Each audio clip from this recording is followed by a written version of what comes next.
Welcome to Full Speed Ahead. I'm Craig Fuller here with Yossi Sheffi, the director of the MIT Center of Transportation Logistics and author of The New Abnormal. Yossi, how are you today? Doing very well. Thank you very much. I hope you're doing well.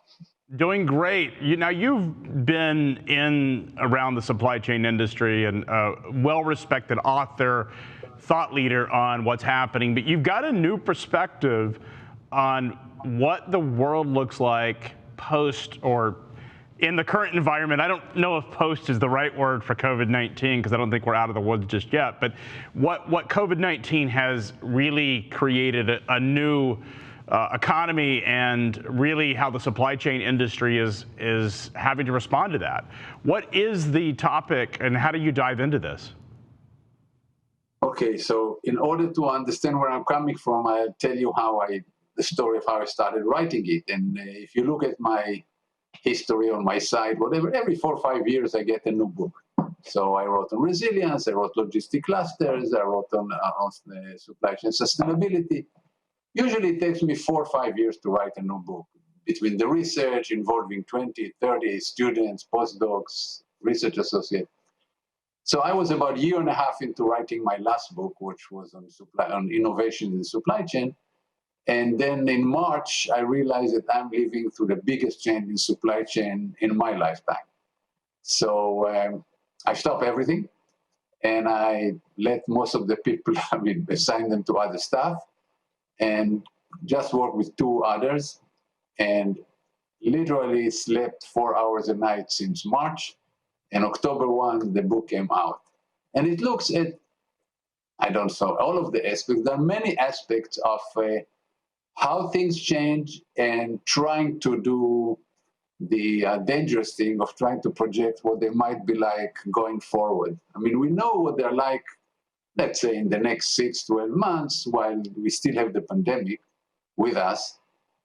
However, I mentioned in the book that this is an inflection point, similar to the Great Depression, to World War II, that change institutions and change outlook.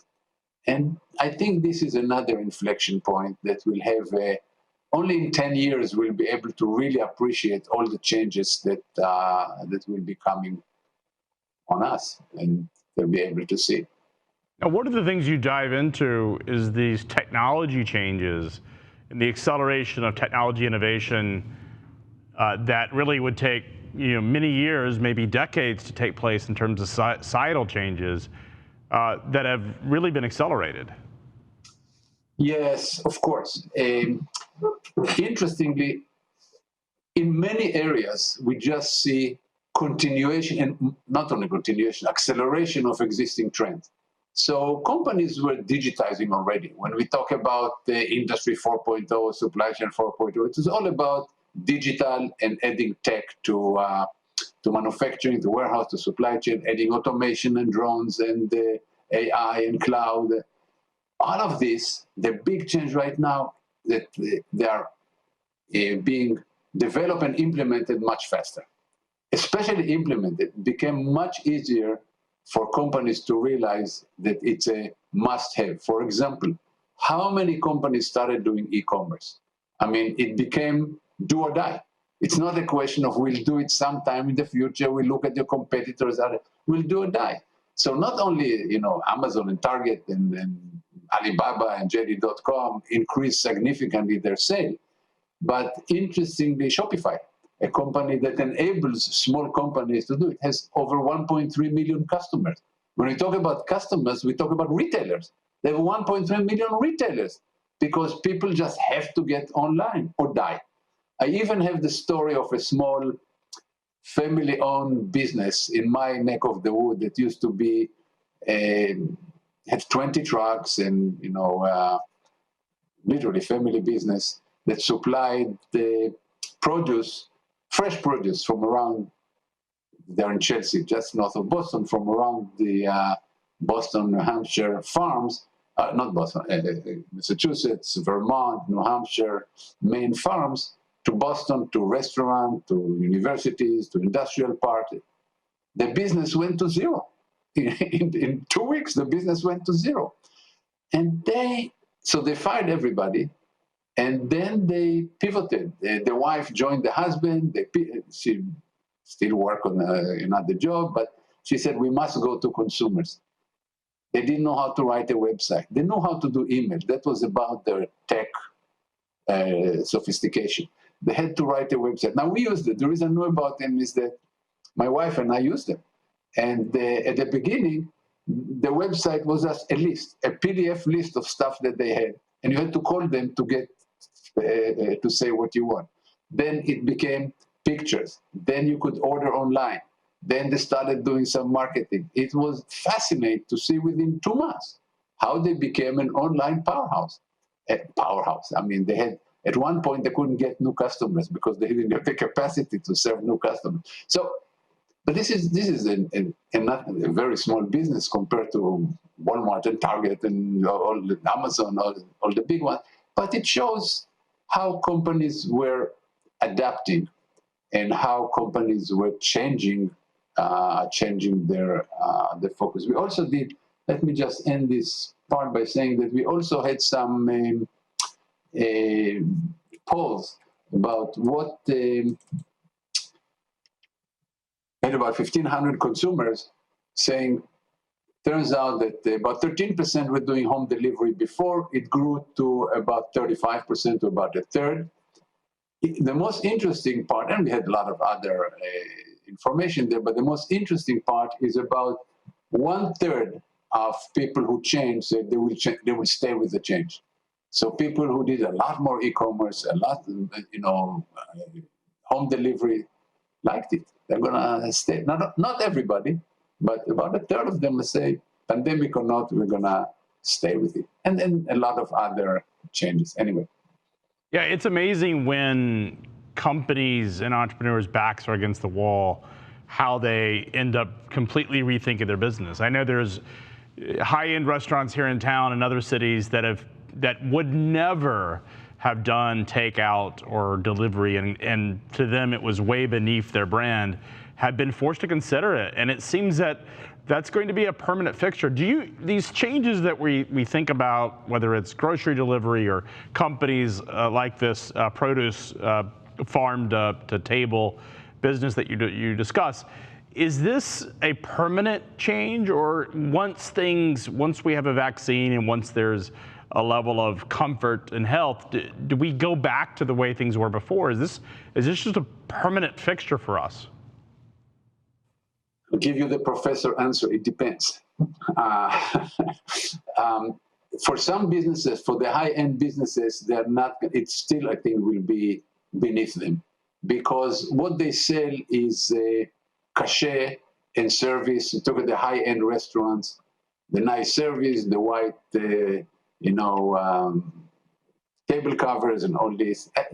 They're going to go with it. On the other hand, you see places that adapted impressively, like Chipotle. Chipotle Lane. They started, delivery. You go with your car, but you don't stand in line at the window like the old McDonald's and all this. It's by appointment.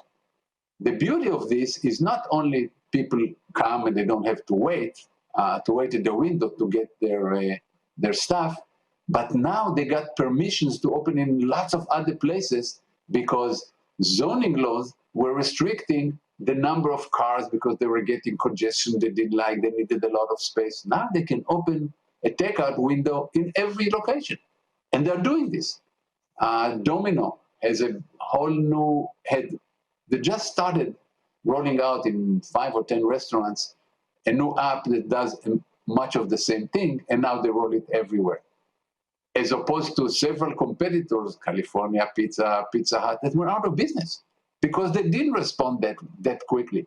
So it's Darwin all over again. It's not the strong, it's not the fast, it's the adaptable, it's the flexible who survive. And that's what we see. Companies that immediately go ahead. It's interesting you mentioned Domino's, because I think most people think of it as a pizza place, but in reality, they're one of the world's most sophisticated logistics providers. Absolutely. I mean, they innovated the home delivery model for pizza, and continued to just push the envelope on logistics, and so I'm glad you mentioned them. Thinking about the logistics industry and how it's responded, this has obviously been a major task where the industry has been on the front line. What have you seen the changes in the industry itself, the providers that are providing transportation logistics services? Where have you seen the opportunities for those companies? Okay, so it's a long answer, but I'll try to make it reasonable. It started with the fact that the biggest change personally was people used to ask my wife, what does your husband do? And she used to say he's in supply chain, and they looked at her like deer in the headlight. Now everybody says, wow, your husband is supply. Everybody knows, everybody understands that supply chain are the provision of standard of all the items that we get on the store, that we get everywhere. I made a point in the book and in some of my blogs and writing that a lot of the media does not understand supply chain. And of course, we know if it bleeds, it leads. So there were a lot of alarmist headline by respected companies, by the BBC, by the New York Times, by, we are running out of food. There's shortage of eggs, shortage of meat, shortage of this or that. It's all nonsense. I'm actually saying that I'm even in my presentation, I'm quoting Churchill. This was our finest hour. Because if you think, for example, about food, what changed? Half the food usually goes to institutions. They were closed. So, and it goes in big packs, in different different packaging, in truckload. This is gone. Now you have to supply supermarket in small packaging with all the information and nutrition on them. And by the way, people stop buying produce. People, I'm talking about in general, a lot less produce, a lot more pasta, a lot more bread, a lot more cans, a lot of comfort food. So not only the type of customer change, what they buy change. Yet, despite all the media hoopla, there was no shortage of food. And if somebody couldn't buy the right cut of meats that they like, or the flavor granola bar that they like, this is not a reason. I'm just thinking I didn't write in the book, I'm just thinking somebody living in London doing the Blitz, that will say people complaining about the right kind out of 100 types of cuts of meat, they didn't have one or two. It was ridiculous. Now, I should say that only one area there was real shortage. This is PPEs and some medical supplies. But that's honestly on the government, because we used to have a national stockpile of medical supplies. It started during the Clinton administration. The Bush administration built it up significantly. And then the Obama administration just withered it away, did not replenish it, and Trump also did not replenish it. So we got to where we got.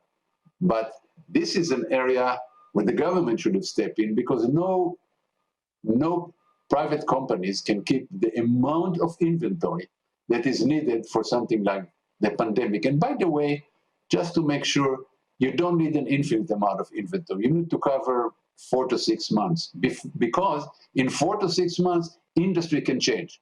We saw it how companies started making ventilators, started making masks, started making everything that the industry, but it takes time to adjust. So the strategic inventory should cover the time of adjustment.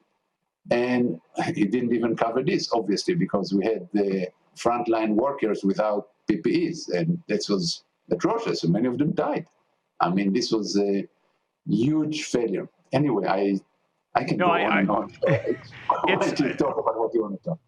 I'm glad you pointed out the remarkable media attention and the respect that supply chain professionals are getting. We cover a lot in the trucking market, and oftentimes truck drivers and folks in trucking garner little respect from the broader media, broader populace, just because it's traditionally viewed as an unsexy industry. People view it as a dirty industry, and that seems to have changed. And I don't know if it's permanent. I hope that there is a level of permanence there. But now you hear a lot of people in broader media talking about truck drivers in a very positive fashion, talking about the industry and the resilience of the industry. And I think it's interesting you point out, because I remember in March going to the grocery store and all of the meat was sold out. And then you would go in the very next morning and it would be completely full again. And I would often tell people that's logistics and supply chain. And people would comment. Go ahead. I have, in my presentation, I have pictures. And I had this argument with friends who are journalists in the Wall Street Journal, in the New York Times, everywhere, because they used to show this picture of empty aisles. And I said, guys, dollars to donuts. I'll give you anything that you took this picture in the evening.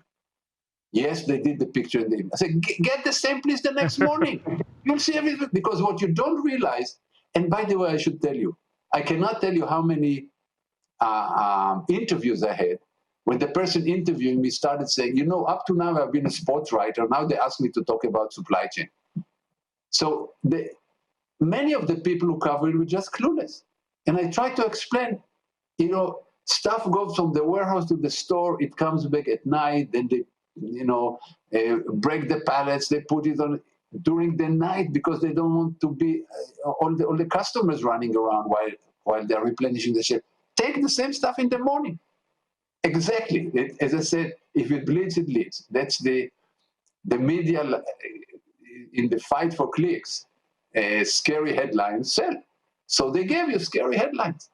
Yeah, Yossi, I think a lot of it has to do with the fact that it works so well, and the logistics and supply chain industry is so efficient. I mean, there are certain inefficiencies, but it actually works, that people just take it for granted. It's much like the power company. You don't think about the power company and the generation of electricity until your power's out, or the water company. And I think a lot of it's just because it works so well, and I think that's why the industry is often forgotten. I know when I go out and tell people that I built a media business dedicated to freight and logistics and supply chain, I get this sort of, or historically I've gotten this very strange look, like, can you actually build a media business? Is there enough content?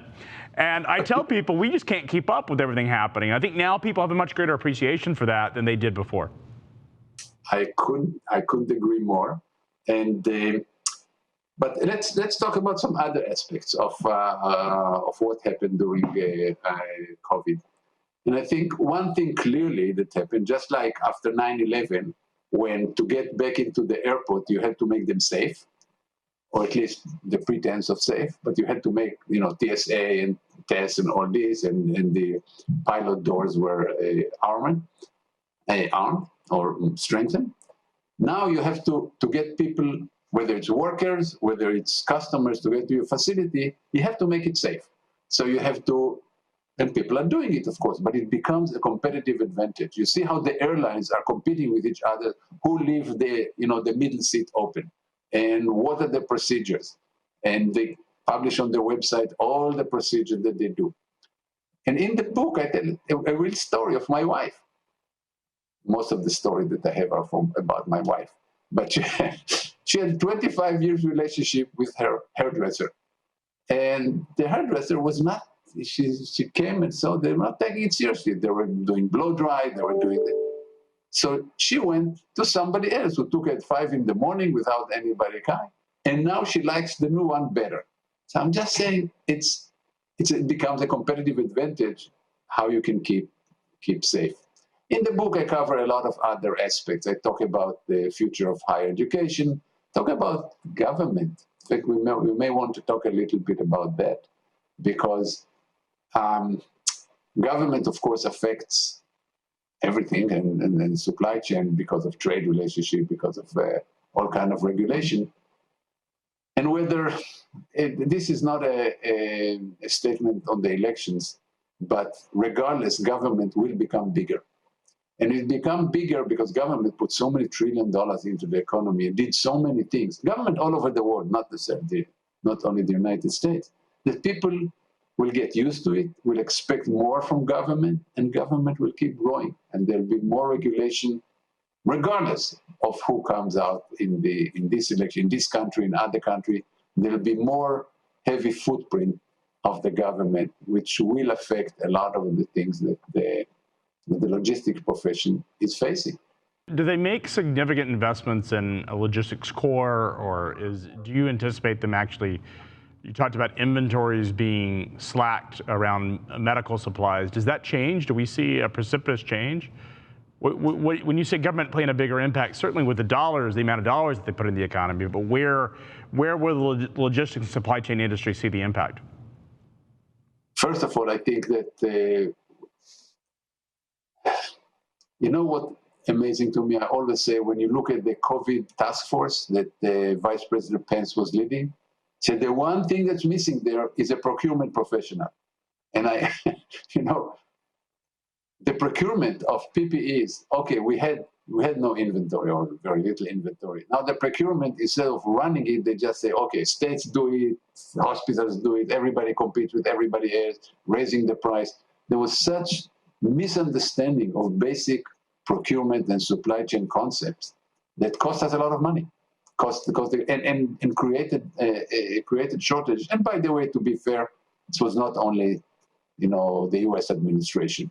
European administration, others were not much better.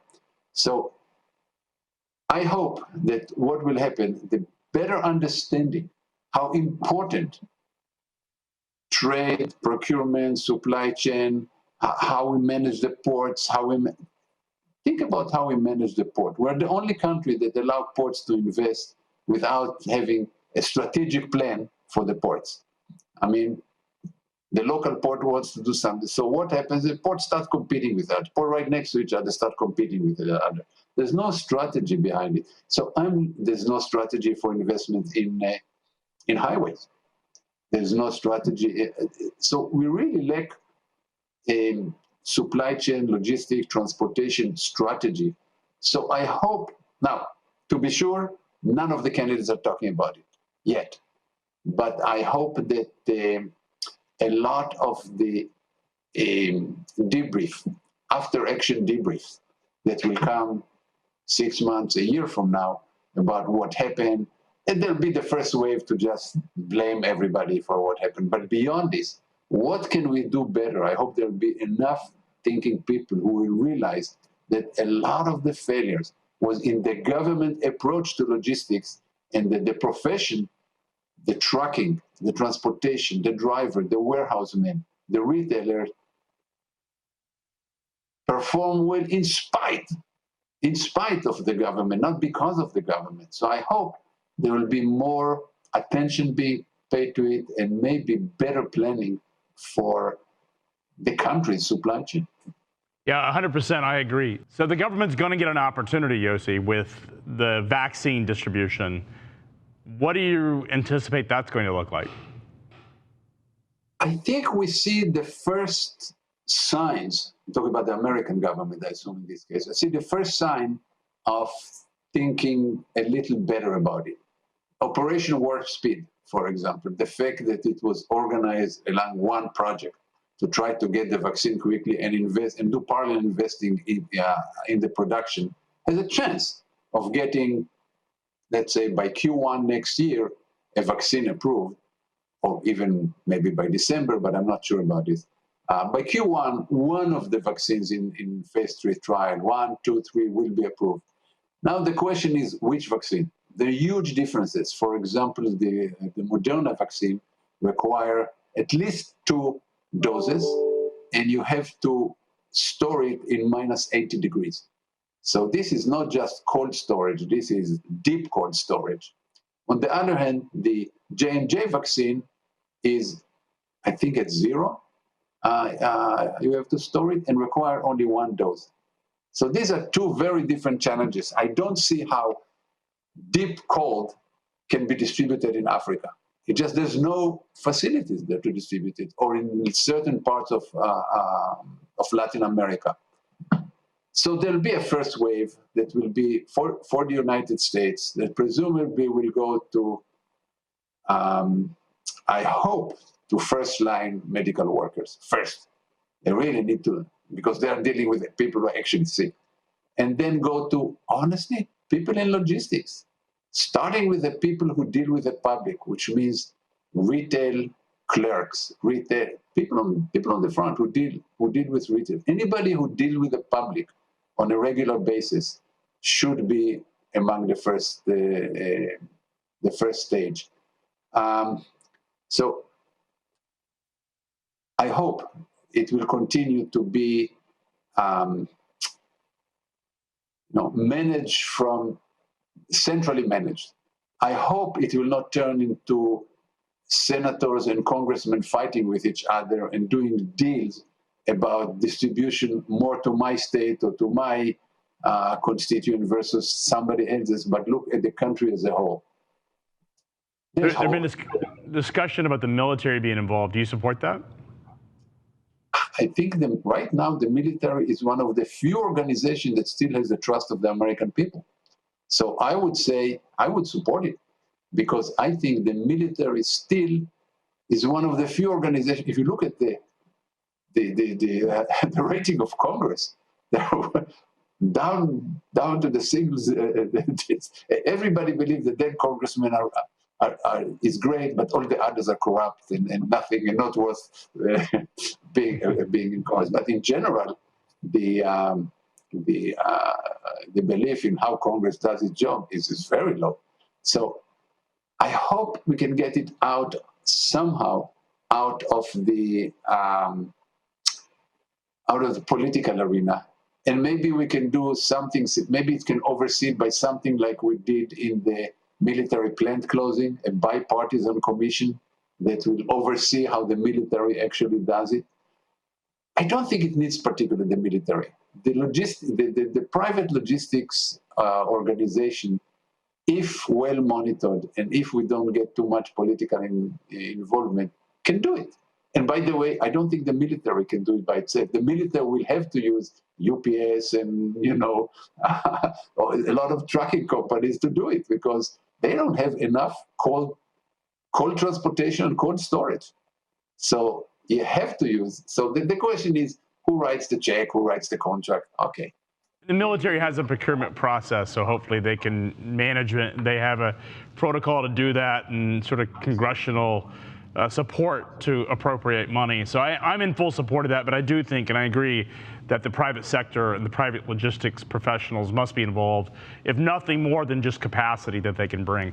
One last thing I want to talk about is the impact. You've written before about logistics clusters. You've also written about the green supply chain, a sustainable supply chain. When we think about city centers like New York and San Francisco, where people are leaving those centers, that to me is going to create a lot of changes to how supply chains respond and how logistics infrastructure responds. What is your take on this sort of flight out of big cities, and what can the logistics and supply chain industry expect from that? Okay, so several elements there. First, I think that this is not a long-term trend. It will happen. What do you mean it will happen? It's happening already as we speak, especially in New York. I should tell you that in Boston, real estate price in Boston is skyrocketing, not like New York at all. I mean, when I say skyrocketing, it's like 40% since January. I mean, huge increase in Boston, in Cambridge, so there are several conflicting trends. In the short term, I don't want to be the real estate holder of a large office building in downtown anywhere, because these office buildings are not going to pay the rent. But we had some of the same worries after 9/11, when people didn't want to go into the high floors. And, 3 or 4 years later, high floors became as desirable as before. We had some of this before in Boston in the early 70s. You couldn't, sell a condo if your life depended on it, if it was in the city. Yet prices are now rivaling San Francisco and Silicon Valley. They're up unbelievable high. I'm talking about $2,000, $2,500 per square foot in downtown Boston, in Cambridge. That's ridiculous.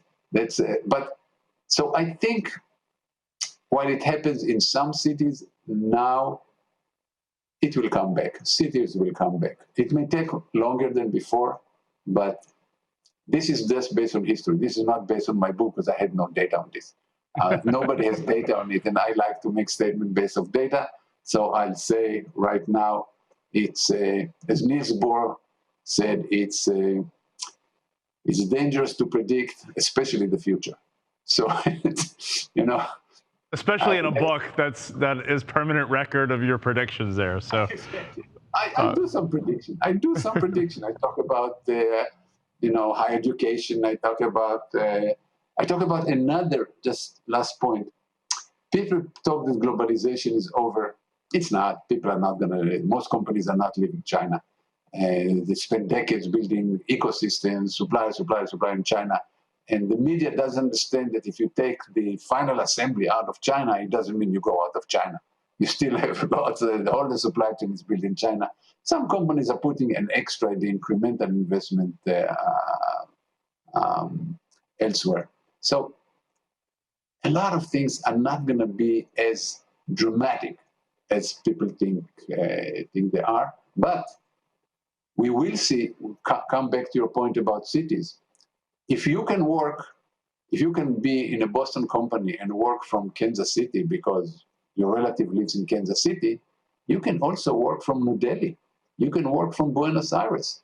So we may see a wave of white-collar globalization as opposed to manufacturing, blue-collar, low-cost globalization, just because people who build software, who do a lot of other things now we see they don't require to be in the office. So we may see some white-collar globalization going. Yeah, that's happened in logistics. Colombia has become a big mecca for a lot of the freight brokerages building nearshoring operations in Colombia. There's a couple of companies that actually specialize in that. Last point that I'd like for you to dive into is this concept of green supply chain and global supply chains. Obviously, it's going to be a big topic during the election, or has become a big topic during the election. It seems like COVID took precedence and health took precedence over sustainability, and rightfully so. But this is a trend that's going to continue for many years. What are your expectations in terms of sustainability and sustainable supply chain? Okay, I have a different take, maybe, because my last book was about sustainability. What is clear to me, and this is based on data, is that people are not willing to pay for it. When you have consumers, you have pollsters doing all kinds of polls, and they say 70% of millennials are going to pay more for sustainable beer or that. When you do actual studies in the supermarket, which I did because I started talking about it and people say, you don't know what you're talking about. I said, look, when people are value signaling at polls, they said, of course they say what the pollster wants to hear. What they do in the supermarket when they buy, that's the only thing that counts. So we did study. I put students at the end of the aisle, just watch what people were buying in 4 supermarkets in the Boston area when they had a green awning with the sustainable recycled paper, sustainable detergent, sustainable soap, not organic, because some people buy organic, they think it's more healthy. So I look just at the sustainability. And next to it are the regular items. It turned out to be about 5%. And people who buy sustainable. I'm talking Boston, one of the most progressive states in the country. It's just people are not. In Europe, by the way, studies like mine, few and far between, are about 8 to 12%, sometimes 14%, depending on who's doing the study. So my point is, when consumers are not willing to pay for it, corporates, despite all the statement, will go net zero by year X, and they can't do much about it, because if the customers are not going to pay for it, they're not going to do it. Governments cannot do much about it, because in general, you see what happened when the French tried to raise the carbon tax, which raised the fuel tax by 2%. Paris was burning, and the Australian government failed. And in Oregon, you couldn't get carbon tax twice. Twice it failed in a referendum. So I talk about the fact that the solution is technology. We see already some technology working in renewable. renewable cost, and is going down, and the more implementation. But at the end of the day, we will need to find a way to take carbon out of the air. Through carbon sequestration, there are a lot of methods that are in the lab, and they have to be. So the good news is as follows. What we learned from the COVID and supply chain are very similar. They're a global problem, they require cooperation, and we need to listen to the scientists in both cases. So we now know that we should have listened to the warning about a pandemic for years. I mean, it's been, I quote in the book, many of the early warning. We get the warning right now about global warming. So A, I hope we listen to the scientists. B, if we will invest a small part of the trillions of dollars that were invested in not only in the economy, but in the science of developing and very soon distributing vaccine, we know the solution was technology. We went back to scientists and engineers. So I think also in the green, there will be companies, government who are serious will invest massively in technology to get CO2 and other greenhouse gas out of the air, because otherwise there is no way to solve the problem, because people forget that over 50% of humanities are living at less than $5 a day, and they want to get to middle class. As they get into middle class, they'll have cars, they'll eat meat, they'll build concrete houses, lots more emissions. So we have to find a way not only to reduce emission, but to take emissions out of the air. So anyway, you got a longer answer than just what politicians are talking about right now.